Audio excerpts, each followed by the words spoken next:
Once upon a dark night, a potter was walking along a country road. He was walking because his donkey had run away that day.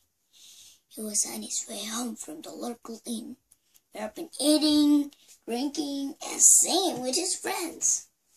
He soon came to the home of an old widow. He saw an animal that looked like his donkey lying outside the widow's house.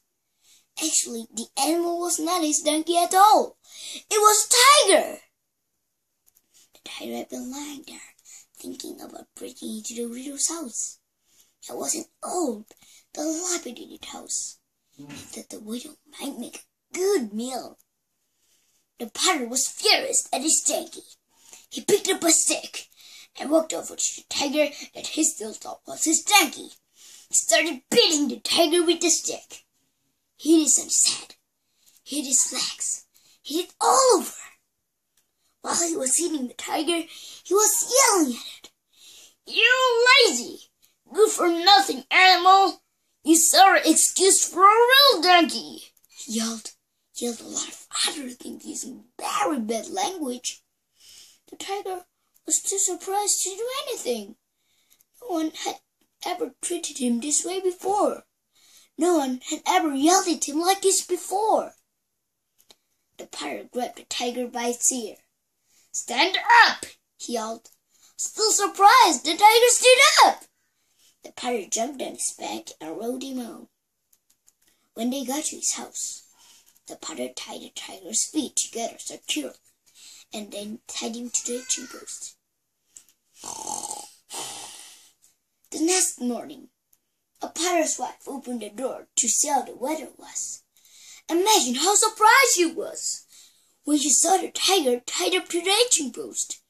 She ran inside and woke up the potter. "Come outside and see what you brought home last night," she exclaimed. "I brought home the donkey," grumbled the potter. He didn't feel so good because he had too much to drink the night before. He was in a bad mood, but he got up and looked out the door.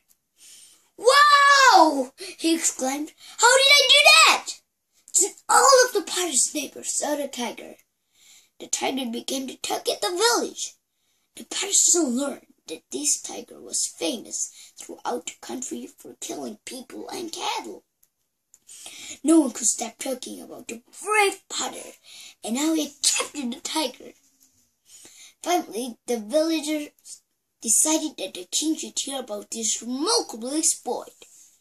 The village scholar composed a letter to the king, and it was delivered to the capital city. When the king read the letter, he was amazed. He called for his carriage and his courier. They all traveled to the home of the potter. The king looked at the tiger and shivered a little. The tiger was a particularly fierce one who had eaten many cows and attacked many people. The king decided to reward the potter. He gave him an enormous amount of money, gold, and gems. He appointed the potter the official royal potter of the nation. The potter became quite famous around the country. Bye-bye, guys!